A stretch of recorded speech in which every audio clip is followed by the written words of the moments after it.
Hello, hello, hello. This is Adelai Brown, your heart coach, and I want to welcome you to another session of Heart Talk. Heart Talk is our weekly empowerment session where men and women come in from all over the globe so that we can grow heart equity.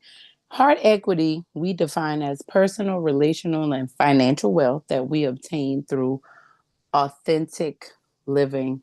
I'm really excited to be here with you guys tonight. Just really honored to be in this space. And tonight is not going to be a long session, but it is going to be a time. I just want to really run down our 6 step process. There is a foundation and there is a system to the work that we do here in the Heart Tribe, the heart work that we do. Right. I get on weekly. Well, we come on twice a month, every first and third Tuesday. Please mark your calendars for those dates. And we get on and talk about just different situations that are going on in life because all of us are going through things. And we need to be in a situation where we need to be in a position that allows us to be able to deal with every situation that we find ourselves in. Right. Um, this week has these last 2 weeks for me have been exceptionally challenging. Since our last segment that we did on the 5th, I talked about how we shine in different areas of our life. And I really been going through, it's Heart Talk and we keep it real with each other and we talk about things. And I really have been going through, but one of the things that I'm reminded of, I'm encouraged about, and I just really wanted to get on tonight and talk with you about is my 6 step process. Six is the number of man, five is the number of grace. And I don't believe it's a coincidence that the foundation of the work that we do here in the Heart Tribe is based off 6 steps, right? And so tonight I'm going to quickly run through those and then we're going to be done. This is not going to be a long Heart Talk. Um, but I definitely wanted to get on because Heart Talk is such a foundational um, protection. It is something that keeps me anchored and it keeps me grounded. And I pray that it does the same for you and yours. So, when I started doing this work, I kind of go back to being in high school. I was a pregnant teenager.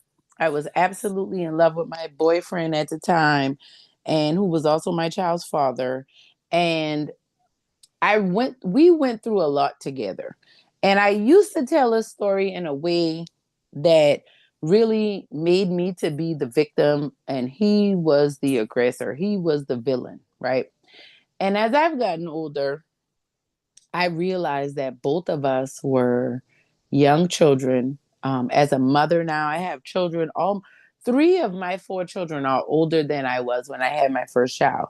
So when I look at them and I think, wow, I was a parent at your age. Even my youngest young adult, I already had a 2-year old when I was his age. And it really made me think, of just how hard things were and how much I was really in survival mode and how much God kept me.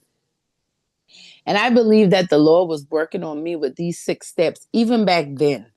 And I just want us to keep in mind that wherever you are in your life right now, whatever you might be going through, it is a purpose. There is a purpose there. There is work that is being done that it might not even make sense to you right now. Romans chapter 8 tells us that all things work together for the good of those who love God and are the called according to his purpose. And all of us are called according to his purpose because all of us were put here to bring honor and glory to God by living our lives on purpose. And that's why each person's purpose looks a little different. And because God is omniscient, omnipotent, he's infinite. So he uses each one of us to express different characteristics of himself. And I think that that's just so amazing. When I think about being a parent, all of my children look like me in some way, shape, or form. And God created us to all look like him in some way, shape, or form. And I think that that's absolutely amazing. And so tonight, as we go through, like I said, I just want to get on and just kind of share with you my 6 step process, because I started this process, like I said, as a young mother. I started this process as a daughter who was trying to navigate what the relationship with my mother would look like. My mother and I had a very toxic and challenging relationship. So I really had to figure out how to navigate life and not repeat the cycle. Now, I've had challenges with my children. We've been through ups and downs, but I can look back over my life and look at where we are right now. And I can say we haven't repeated some of the cycles that I came up in, but we have to continue to do the work so that that repetition doesn't take place down the line. Okay, so we're about to get in. I need to give me 1 second.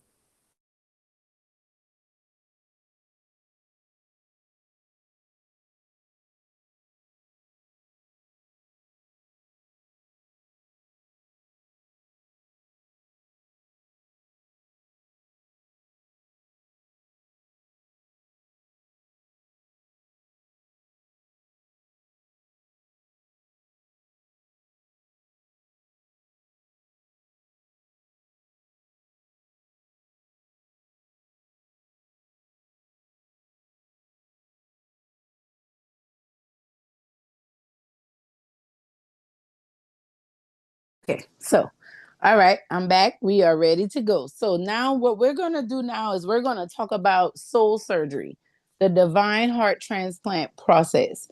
This is the 6 step transformational process that changed my life and the lives of many of my clients, those that I have interacted with online, in person, in my speaking, and just how I engage with others. I really believe in the 6 step process.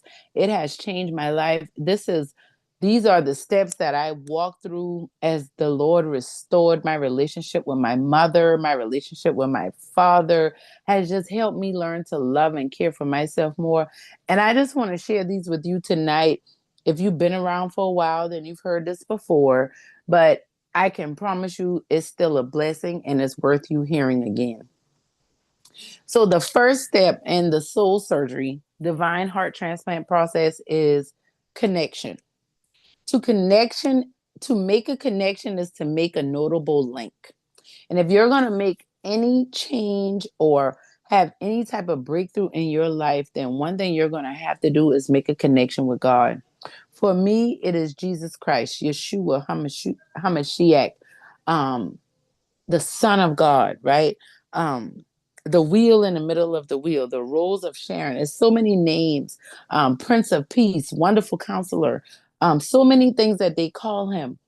But that is the foundation of how everything started to change in my life. How I've been able to show up and do hard work and support others in doing the same because of the connection that I have with Christ. A lot of times we try to build a life without a foundation. The Bible talks about this. I think it's in Matthew chapter 7, where you're trying to build a house without a foundation and you wonder why your work feels like it's in vain. And I'm trying to tell you that if you're not connected, that's the foundation of anything you're trying to do in your life. Don't go out here trying to heal relationships and, go get married and start a business and, move to a new city and you don't have Christ in your life, because you need that connection as a foundation to move to the next step.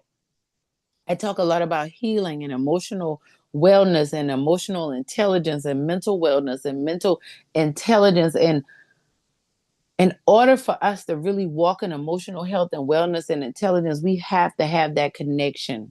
And that connection is step one, and it moves us to step two, which is awareness.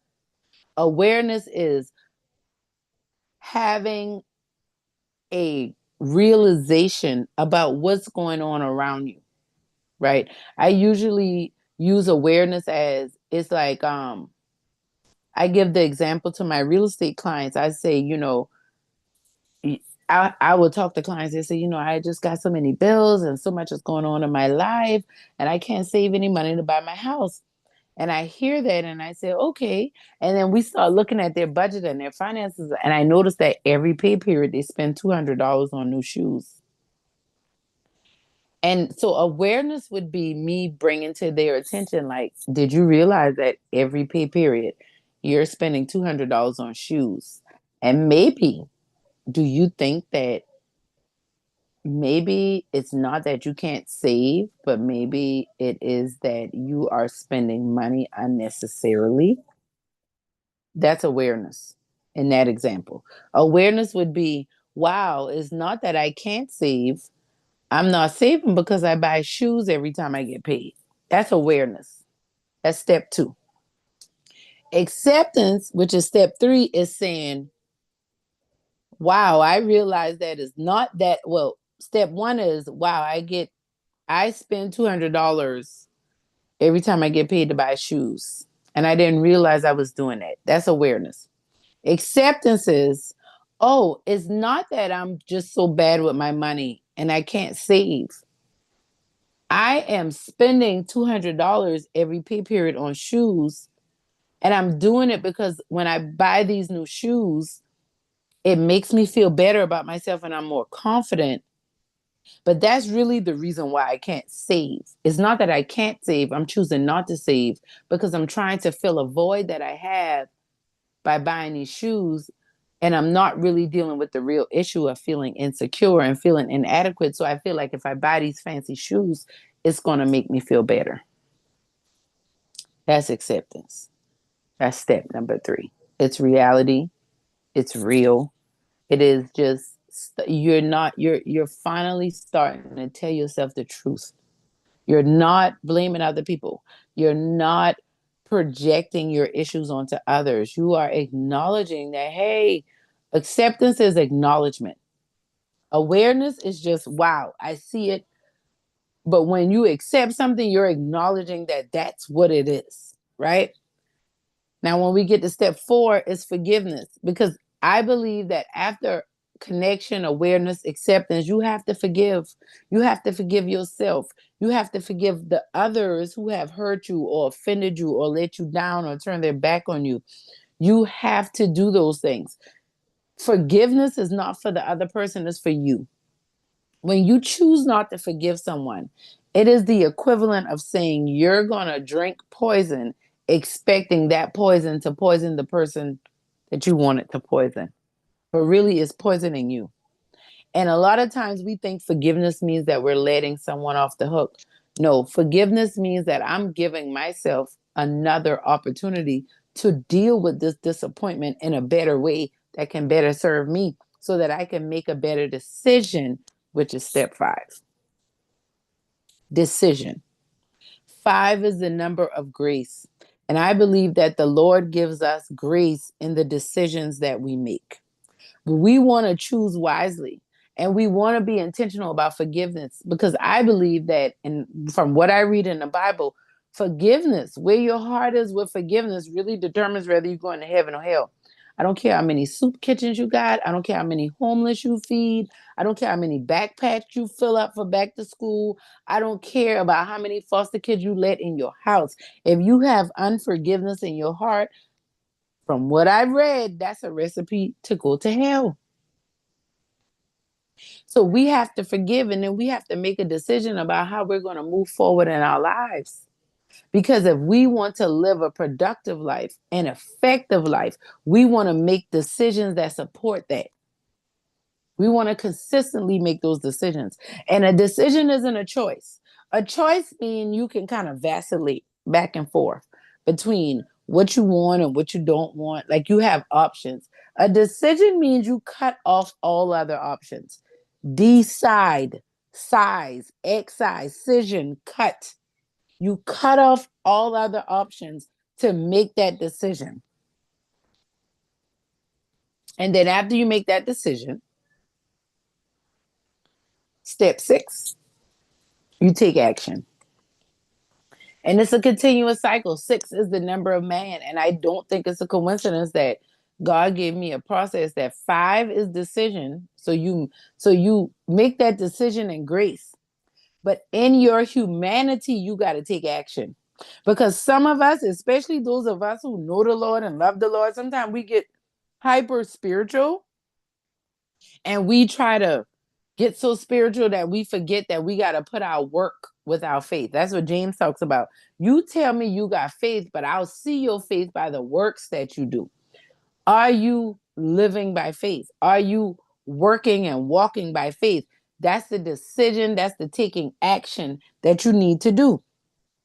A lot of times, many of us want to sit on the sideline. We want to spectate, just like we do on social media. You get on and you look at what everybody else is doing. But can anybody get on and look at what you're producing? Can anybody get on and see the action that you're taking? And if not, it's time for you to get in the game. You've been playing on the sideline long enough. You've been buying tickets to come watch a game when it's time for you to play. That's what taking action is all about. You've gotten connected. That connection brought about a level of awareness. Because one thing I could say about the Holy Spirit, the Lord really revealed things to me about myself that I did not know. Awareness that brought about a level of acceptance. I had to acknowledge, oh, this is why I do this. This is why I get an attitude like this. This is why I flip out like this. Acknowledgement, acceptance, step 3. And then I had to forgive myself. Oh my gosh, I don't like when I act like that. I don't like when I show up like that. Let me forgive me. I forgive those who offended me, who hurt me, who abandoned me, who left me behind, who violated me. I have to forgive them so that I can move on with my life. It's not that I'm forgetting. You never forget. It's not that I'm condoning it. I'm not condoning it. But if I don't forgive them, I'm going to be stuck there. I'm going to be stuck in a circumstance. How do you get out of your circumstance? The circumstance is the circle you're standing in that situation. So how do you get out of a circumstance? Make a decision, step 5, and then go take action, step 6. So make that decision today that you're going to change your life. Make that decision today that you're not going to allow people to manipulate you, people to make you feel guilty or feel bad about choosing you. Far too long, we have been trying to make other people feel comfortable, trying to encourage them and uplift them at the detriment of ourselves. I'm the heart coach. I get on here every week or every other week and talk to you guys about healing and confronting things. And, in my own personal life, I've had to come to terms with quite a few things here recently. And I find myself working my 6 steps. And I've taken action off a decision that I made. And I'm going to continue to take action. And that action is going to lead me back to connection. That's going to lead me back to awareness. That's going to lead me back to acceptance. That's going to lead me to forgiveness. That's going to lead me to making another decision and taking action again. And the beat goes on and on and on and on. And that's what we're doing. Our souls need to be relieved. Our soul needs rest. And the only way we can get rest is we have to do the work. You cannot be moved by what you see by other people. You gonna have to make a decision right now. Draw a line in the sand and stand your ground. And that's how we're gonna see our world change. That's how we're gonna see our lives change. That's how we're gonna see our families healed and delivered by doing just that.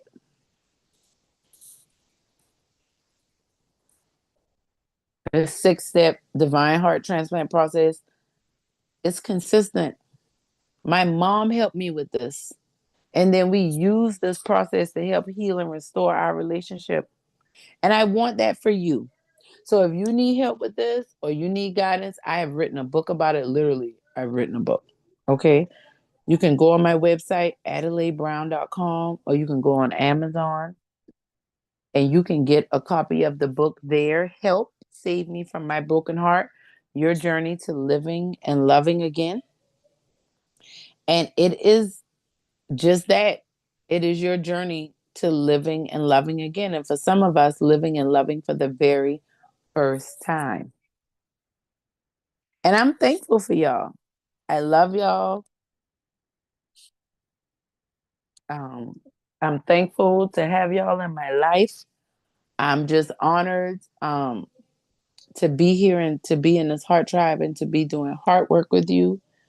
I ask that you please share this with everyone you know because this is a movement. This heart equity, this work that we're doing, we grow heart. We do heart work. This is Heart Talk. We do heart work. We make heart connections and we grow heart equity, personal, relational, and financial wealth that we obtain through authentic living. And I believe that that's what the Lord has for us. That's what He wants for us. And we have to make that decision, step 5, and take action into living an heart equitous life. Okay? All right. Do we have any comments or questions? Anyone want to share anything before we get ready to close out? Like I told y'all, very, very short night tonight. Wanted to go through the 6 steps, wanted to get on.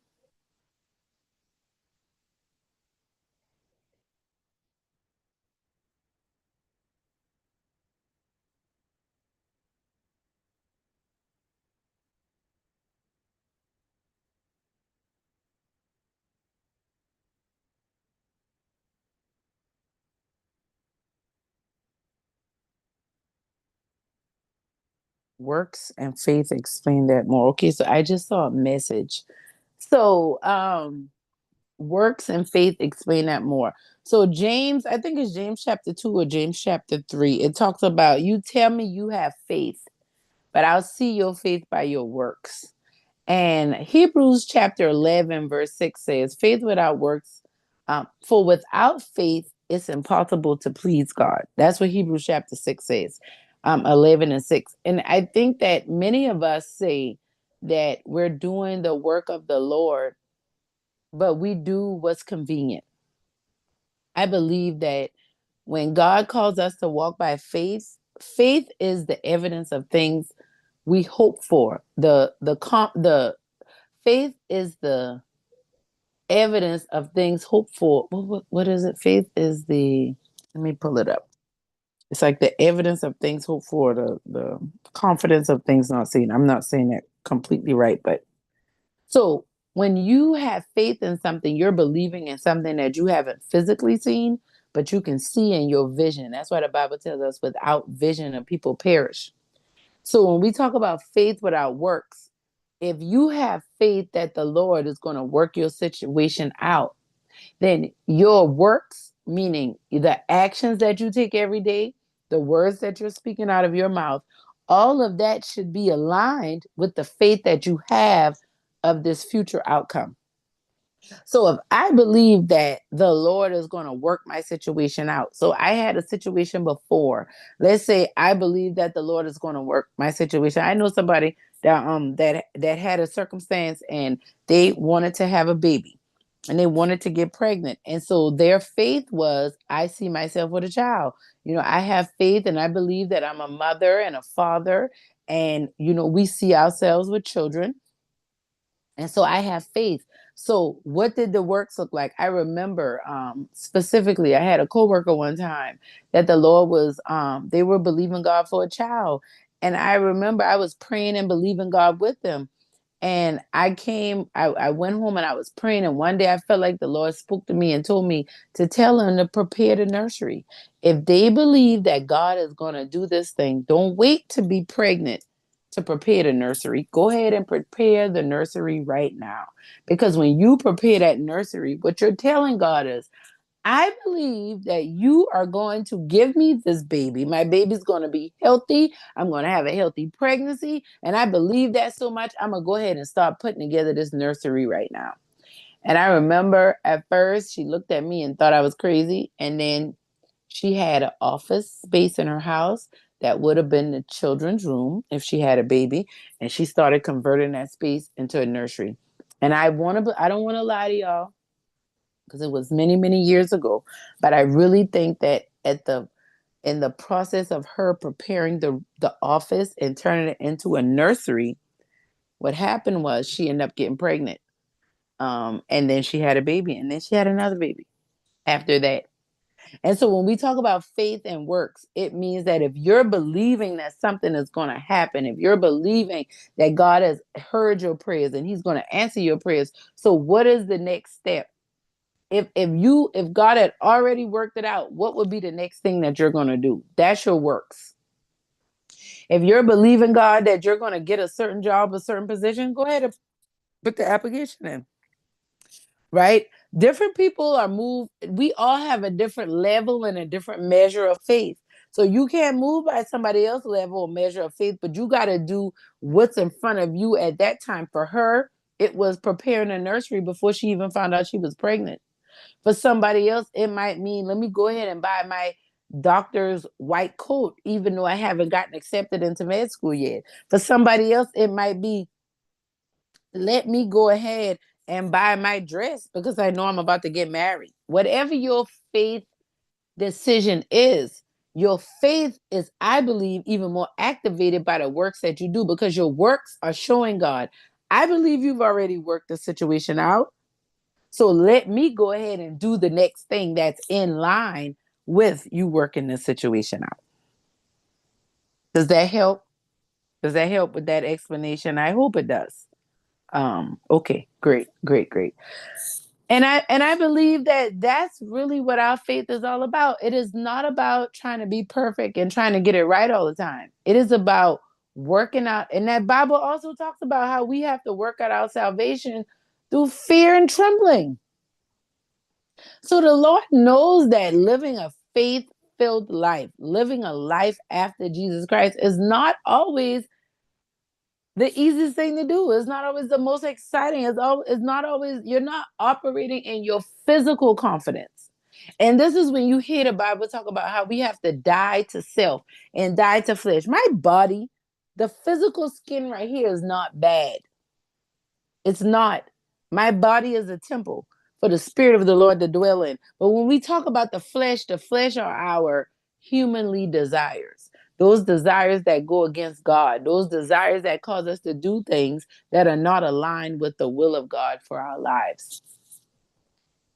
So that's just something I want you to think about as well. And we can keep having this conversation as we have more heart talks. But understand that your flesh, your physical body is not a bad thing. Your body is a temple that houses the Spirit of God. But when we talk about your fleshly nature, we're talking about your desires, your wants that are not aligned with the will of God for your life. And all of us have them, and all of us have to deal with them. So that's what I had for us tonight. This is how I got to be your heart coach. These are the works that I do. I don't just say heart coach as a flashy, catchy phrase. It really is a process. It's a foundational 6-step process that we work through when I work with my clients. I work with my clients in one-on-one and group sessions. And this is what I work with them through. We work through the 6-step process and we apply it to the different areas of their lives. And we use them to help them overcome the issues that have been keeping them stuck and stagnant so that they can live beautiful, blessed lives. That's what we're doing. And that's what we do here on Heart Talk every first and third Tuesday of the month. So do me a favor and please share this video if you're on YouTube. Thank you guys for being here. Thank you guys to those that are live in the Heart Talk room. I love getting that feedback and being able to answer these questions and respond to you. And check out the website, order a copy of the book, read it, book a coaching session. Let's talk about how we can make your next move your best move in life. I do strategic real estate and financial literacy services. So I really believe that the hard work we're called to do in life has a byproduct of creating wealth in our lives. And the more hard work we do, the more the Lord will heal us and restore us and renew us. And we get to experience the abundance that He created us to live in the first place.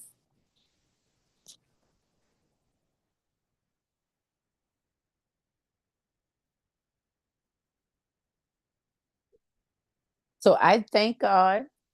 I thank God for you. And, I'm just thankful to be here.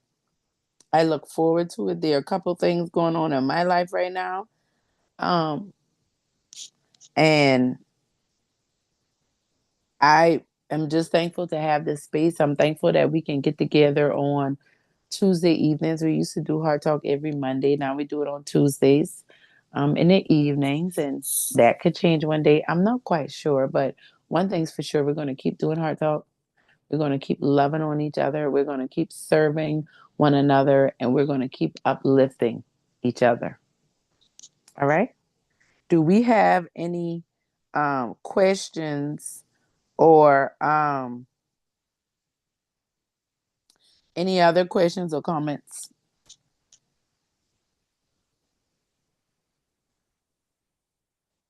Let me look and see. Let me check on. Let me check on YouTube just to see. I won't leave anyone out. Let's see here. Okay. So we're good. Just wanted to make sure nobody got left out there. So that's where we are. That's all I had. Our 6 steps: connection, awareness, acceptance, forgiveness. You make a decision and then you take action and you rinse and repeat and you keep doing that. You allow the Holy Spirit to lead and guide you and you watch how God unfolds and unlocks just beautiful blessings in your life. Okay? Remember, we are here every first and third Tuesday at 8 p.m. Please share, mark your calendar, share with your friends and family, get your notifications on YouTube, on your calendar, check your emails because I'm emailing to let you guys know about it as well. Check out my website, adelaibrown.com. If you want to get notifications about Heart Talk, we do prayer every Wednesday morning at 5 a.m. It is a very powerful community prayer line. It's our community prayer garden. When you think about like a farmer's market, um, that's how I see our prayer line. It's like a community prayer garden where each person brings their fruits, their veggies, and everyone takes what they need and everybody leaves refreshed. It's a blessing. Every Wednesday morning at 5 a.m. until sometimes the call goes until 8, 9 o'clock in the morning. But whenever you get on or off, you're welcome. And we'll have a new episode of the podcast coming out next week. Um, and just, we're still doing real estate and income and asset protection services. We are growing Heart Equity, and we would love to help and support you in doing that. So if you need my help or need my support, get on my calendar. I would love to talk to you. Let's schedule a discovery session and talk about how we can make your next move your best move. And in the meantime, remember, when you heal your heart, you transform your life and you transform the world.